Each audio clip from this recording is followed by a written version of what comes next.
गन्ना बुआई का काफ़ी लंबा टाइम हो चुका है और ऐसे ज़्यादा टाइम हो जाने के बाद भी बहुत से किसान भाई ऐसे हैं जिनके खेत में गन्ने में कल्लों का फुटाव हुआ ही नहीं है। सिंगल गन्ना है या एक दो फुटाव हुए हैं, एक दो कल्लों के से ज़्यादा कल्ले नहीं निकले हैं। तो आप इस टाइम पर ऐसे कौन से उपाय कर सकते हैं जिससे गन्ने में अच्छी तरह से फुटाव हो।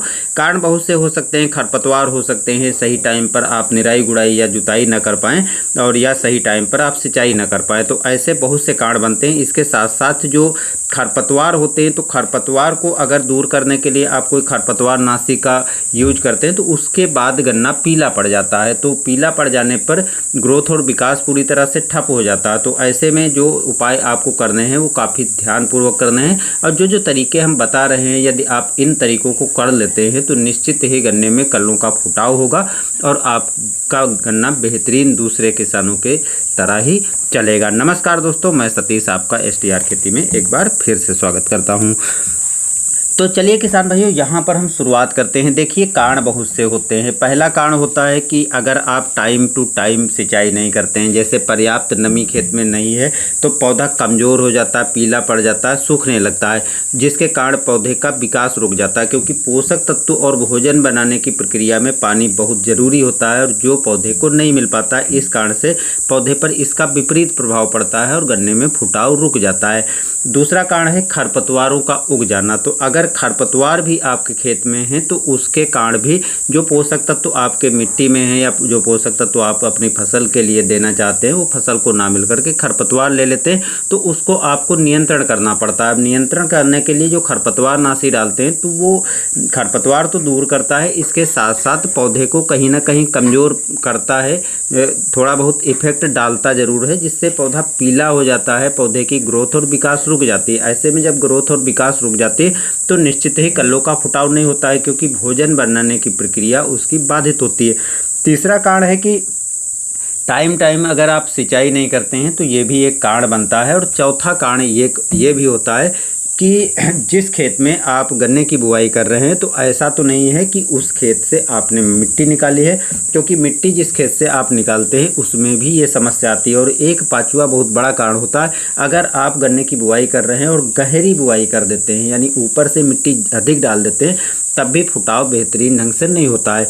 तो ये बहुत से कारण हैं, लेकिन आज जो हम जिस कारण पे बात कर रहे हैं दोस्तों, जो आप पहले खरपतवार नाशी को डालते हैं, खरपतवार नाशी डालने के बाद पौधा पीला पड़ जाता है, पौधा कमज़ोर होता है, जिसके कारण फुटाव नहीं होता है तो आपको सही टाइम पर खरपतवार नाशी डाल देनी है। और उसके बाद जब आप निराई गुड़ाई या जुताई जो भी करते हो उसको करने के बाद जब अगली सिंचाई करें, तो मैं यहाँ पर जब सिंचाई कर रहा हूँ तो उसी टाइम पर इन चीज़ों को यूज कर रहा हूँ। आप सिंचाई के टाइम भी यूज कर सकते हैं या सिंचाई के 2-4 दिन बाद भी कर सकते हैं। मैं जो चीज़ें ले रहा हूँ उस चीज़ों को आप ले सकते हैं।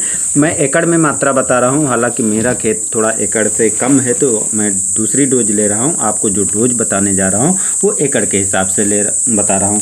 देखिए, जो नैनो यूरिया आती है, नैनो यूरिया की आपको 500 ml मात्रा ले लेनी है। 500 ml नैनो यूरिया ले लीजिए और इसके साथ जो है 500 ग्राम आप या 500 ml ग्रोथ प्रमोटर ले लीजिए, चाहे आपको जेल फार्म में मिलता हो, पाउडर फार्म में मिलता हो या लिक्विड वाला, तो कोई भी एक ग्रोथ प्रमोटर ले लेना है जो समान मात्रा में लेना है। और इसके साथ आपको तीसरा जो तत्व लेना है वो लेना है जिंक। यहाँ पर जो मैं जिंक ले रहा हूँ वो चिलेटेड जिंक ले रहा हूँ। अगर आप चिलेटेड जिंक लेते हैं तो 250 ग्राम चिलेटेड जिंक काफ़ी है, लेकिन अगर आप चिलेटेड जिंक नहीं ले रहे हैं, 33% जिंक ले रहे हैं, मोनो जिंक जिसको बोलते हैं, तो उसकी जो है आपको 1 किलोग्राम मात्रा लेनी है। और इन तीनों चीज़ों को एक में मिला करके और स्प्रे कर देना है। ध्यान रखना है कि पानी की मात्रा कम नहीं रखना है। बहुत से किसान भाई यहीं पर गलती कर देते हैं, पानी की मात्रा कम कर देते हैं। अगर आप पानी की मात्रा कम कर देंगे तो या तो ये पोषक तत्व अच्छे से काम नहीं करेंगे, या तो फिर क्या होगा कि ये पोषक तत्व में पानी की मात्रा कम होने के कारण और जिंक आदि है तो पत्तियां जल सकती हैं। तो आपको पानी की मात्रा अच्छे से लेना है, क्योंकि इस टाइम पर ज़्यादा धूप पड़ रही है, ज़्यादा टेम्परेचर हाई है, तो इसलिए पानी की मात्रा आप बढ़ा लें।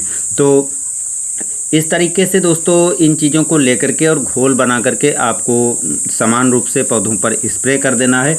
और जो आप सिंचाई करने के तुरंत दे रहे हैं, जैसे मैं यहाँ पर एक तरफ पानी चल रहा है दूसरी तरफ मैं स्प्रे कर रहा हूँ, तो इस तरह से यदि आप स्प्रे कर देते हैं तो लंबे समय तक खेत में नमी मिल जाएगी, जिससे आपने जो स्प्रे किया है वो पौधे को काफ़ी आसानी से मिल जाएगी। और जो आपके खेत में पीलेपन की समस्या है वो भी दूर हो जाएगी, क्योंकि जिंक की कमी भी एक कारण होता है और नाइट्रोजन की कमी ऐसे में आ जाती है।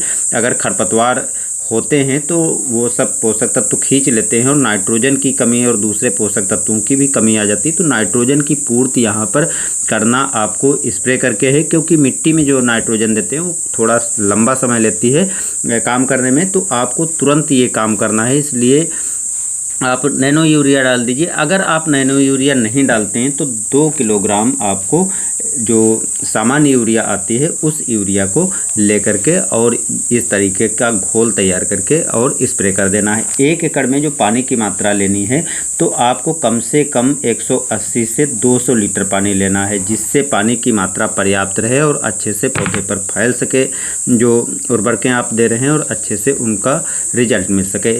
अब इन चीज़ों को देने के बाद आपको अगली जुताई या गुड़ाई जो भी करना चाहते हैं कर सकते हैं। और उसके बाद जब अगला पानी लगाएंगे उसके पहले देखेंगे 4 से 5 दिन के बाद खेत में पौधों का जो पीलापन था वो धीरे धीरे ख़त्म हो जाएगा और पौधे में हरापन आ जाएगा। तो सिंपल सा तरीका है। और जब हरापन आ जाएगा तो प्रकाश संश्लेषण की क्रिया काफ़ी अच्छे से होगी और पर्याप्त नमी खेत में होगी और खरपतवार आपके खेत से ख़त्म हो चुके होंगे। तो जो पोषक तत्व और भोजन बनाने का सिस्टम पौधों का है जो काफ़ी बेहतरीन ढंग से होने लगेगा, जड़ों का विकास भी काफ़ी बेहतर ढंग से होने लगेगा, जिसके कारण जब गन्ने में कल्लों का फुटाव बेहतर हो जाएगा। तो इस तरीके से आप ये फार्मूला अपना सकते हैं। मैं दोस्तों आपको सीधे जो चीज़ें किया है उसको दिखा रहा हूँ और रिजल्ट भी आपको जल्दी दिखाऊंगा। तो मिलते हैं नए वीडियो में। धन्यवाद।